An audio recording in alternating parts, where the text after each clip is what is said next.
Berikut diberikan contoh untuk memperjelas operasi perkalian suatu matriks dengan skalar ya. Yang pertama bisa kita lihat, misalkan diberikan matriks H berbentuk seperti ini, ya. Maka perkalian matriks H dengan skalar 2, yaitu dengan cara kita kalikan masing-masing elemen atau entry dari matriks H ini ya, semuanya dengan skalar 2 ya. Kita dapatkan hasilnya adalah 4, 6, 8, 10, 2, dan 4. Sudah jelas kan teman-teman cara mengalihkan suatu matriks dengan skalar? Kita lanjutkan dengan contoh yang B, misalkan terdapat matriks L yang berordo 3 kali 3, maka perkalian L dengan skalar sepertiga.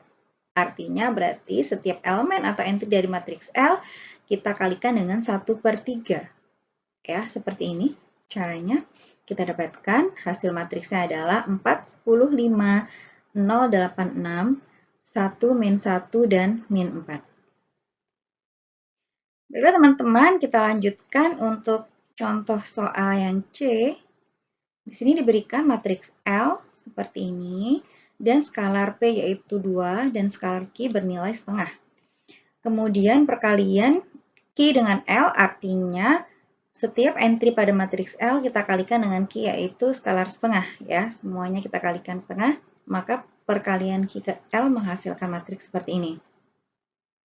Nah, di sini apabila Q dan L tadi kita kalikan lagi dengan skalar P yaitu 2, artinya berarti matriks dari QL kita kalikan lagi nih dengan skalar 2. Nah, jadi setiap entry dari matriks QL kita kalikan dengan 2 menghasilkan matriks seperti ini. Gimana teman-teman? Sampai sini apakah jelas cara mengalihkan suatu matriks dengan skalar yang diberikan pada soal tersebut? Caranya adalah setiap entry dari masing-masing matriks kita kalikan dengan skalar yang diberikan.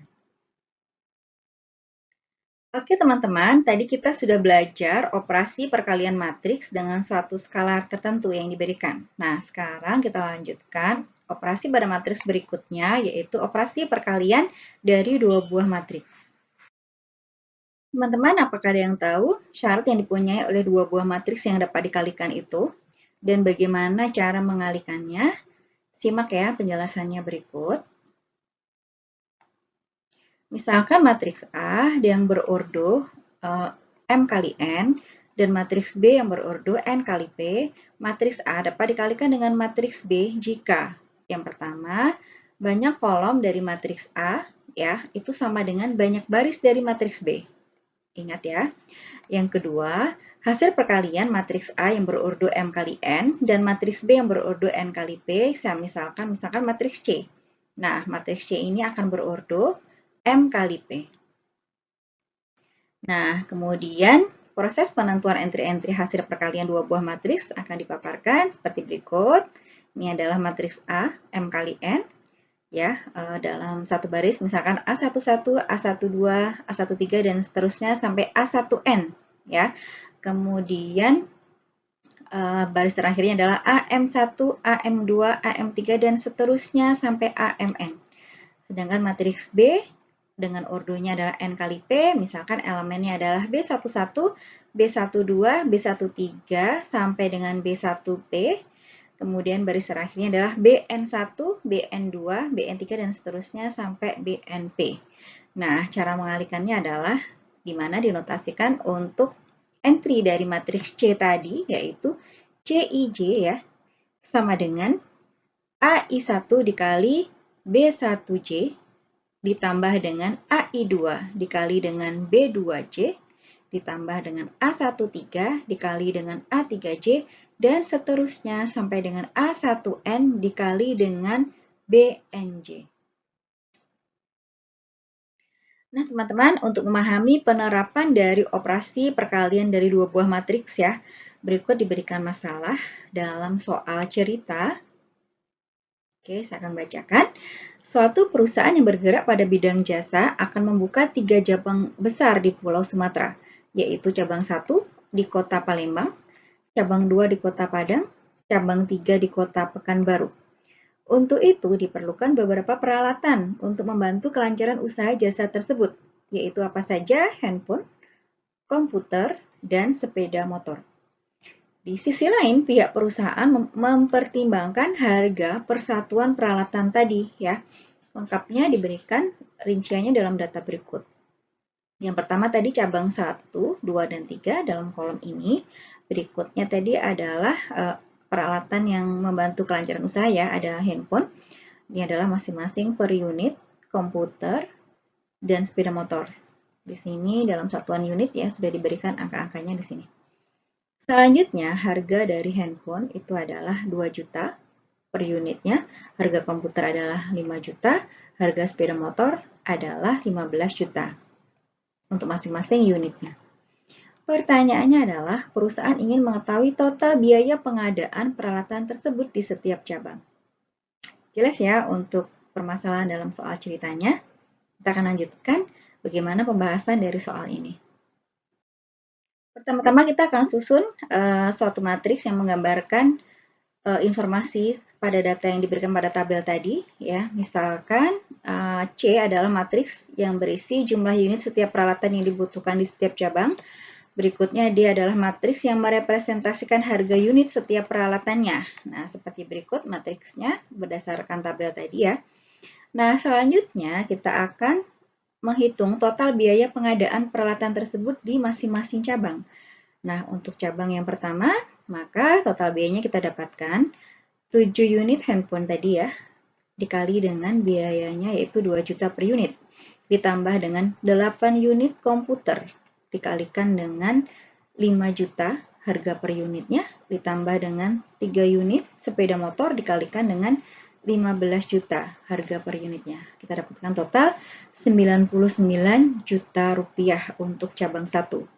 Dengan cara yang sama, kita akan hitung total biaya pengadaan peralatan di cabang yang kedua. Ya, berarti kita gunakan baris kedua. 5 unit handphone, ya, kita kalikan dengan 2 juta tadi sama. Ditambah 6 unit komputer, kita kalikan dengan 5 juta. Ditambah dengan 2 unit sepeda motor, kita kalikan dengan 15. Totalnya adalah 70 juta rupiah total biaya untuk cabang kedua. Nah, kita lanjutkan untuk cabang yang ketiga ya dengan cara yang sama, yaitu 4 unit handphone kita kalikan 2 juta tadi harga per unitnya, ditambah dengan 5 unit komputer dikali 5 juta, ditambah dengan 2 unit sepeda motor dikalikan dengan 15. Totalnya kita dapatkan 63 juta rupiah. Nah, di sini adalah penerapan dari operasi perkalian ya pada masalah cerita ini.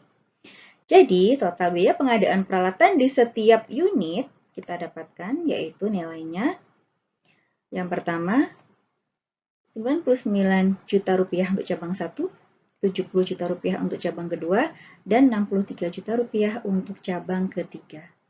Gimana teman-teman? Jelaskan ya uraian jawaban pada soal cerita ini. Nah, teman-teman, tadi kita sudah membahas soal cerita ya yang menerapkan operasi perkalian dua buah matriks. Nah, di sini kita akan coba contoh soal satu lagi ya. Nah, di sini langsung diberikan dua buah matriks. Nah, dua buah matriks seperti ini kita lihat. Matriks yang pertama mempunyai ordo 3 kali 2. Ya, matriks yang kedua mempunyai ordo 2 kali 3. Nah, dua buah matriks ini memenuhi syarat untuk kita kalikan. Karena apa? Kolom dari, ya, banyaknya kolom dari matriks yang pertama sama dengan banyaknya baris dari matriks yang kedua. Nanti akan menghasilkan perkaliannya, yaitu dengan ordonya, misalkan matriks baru ya, dengan ordonya adalah 3 kali 3. Kita lihat hasil perkaliannya adalah, nah, kita kalikan baris pertama pada matriks yang pertama dengan kolom kedua, kolom pertama pada matriks yang kedua. Ini ya. Nah, selanjutnya dengan cara yang sama, ya, baris kedua pada matriks pertama kita kalikan lagi nih dengan kolom pertama matriks yang kedua. Nah, kita dapatkan di sini. Lanjut lagi nih, baris ketiga pada matriks yang pertama kita kalikan lagi dengan kolom pertama matriks yang kedua. Ya, kita letakkan di sini. Selanjutnya untuk kolom yang kedua kita ulang lagi ya. Baris pertama pada matriks pertama dengan kolom kedua matriks yang kedua. Nah, kita letakkan di sini. Selanjutnya, baris kedua pada matriks yang pertama kita kalikan dengan kolom kedua pada matriks yang kedua. Kita hasilkan matriks posisinya di sini. Satu lagi ya, baris ketiga dari matriks yang pertama kita kalikan dengan kolom kedua matriks kedua. Kita letakkan posisinya adalah di sini. Oke, dengan cara yang sama ya, untuk perkalian di elemen pada kolom ketiga ini. Kita dapatkan hasil matriksnya adalah perkaliannya 4, 7, 4, 10, 17, 12, dan 16, 27, 20. Gimana teman-teman? Mudah kan? Cara menentukan perkalian dari dua buah matriks. Baiklah teman-teman, masih ada satu operasi matriks lagi yang akan kita bahas, yaitu tentang transpos matriks. Apa sih transpos matriks itu? Ya, transpos dari suatu matriks A yang berordo M kali N adalah matriks yang didapatkan dengan cara menukar entry baris menjadi entry kolom dan sebaliknya, sehingga sekarang ordonya menjadi N kali M. Nah, dinotasikan dari matriks A dengan ordonya M kali N menjadi A pangkat T. Jadi artinya adalah transpos dari matriks A, ordonya menjadi N kali M nantinya ya. Nah, jika matriks awal berordo M kali N, maka transpos matriks akan berordo N kali M. Selanjutnya diberikan contoh terkait dengan transpos matriks. Yang pertama, misalkan diberikan matriks A dengan ordonya 2 kali 2 seperti berikut, maka matriks A transposnya menjadi ya, elemen baris pertama pada matriks A sekarang menjadi kolom pertama ya pada matriks A transpos. Berikutnya, elemen pada baris kedua sekarang menjadi kolom kedua pada matriks A transpos. Lanjut contoh yang kedua, misalkan diberikan matriks S, masih sama di sini ordonya 3 kali 3, maka matriks S transposnya adalah, bisa kita lihat, elemen baris pertama sekarang menjadi elemen kolom pertama. Kemudian entry pada baris kedua sekarang menjadi kolom kedua. Satu lagi, elemen pada baris ketiga sekarang menjadi kolom ketiga. Satu contoh lagi ya, diberikan matriks C dengan ordonya di sini 4 kali 4 ya, maka matriks C transposnya ya, bisa kita lihat elemen pada baris pertama menjadi kolom pertama, kemudian elemen pada baris kedua sekarang menjadi kolom kedua. Kemudian elemen pada baris ketiga sekarang menjadi kolom ketiga. Satu lagi ya, elemen pada baris keempat sekarang menjadi elemen kolom keempat. Oke, demikian tadi penjelasan dan contoh mengenai transpos matriks. Nah, demikian tadi pembahasan beberapa macam operasi pada matriks dan contoh soalnya. Gimana teman-teman, apakah bisa dipahami? Semoga bisa dipahami ya. Sampai ketemu di video berikutnya yang akan membahas tentang determinan dan inverse matriks. Terima kasih.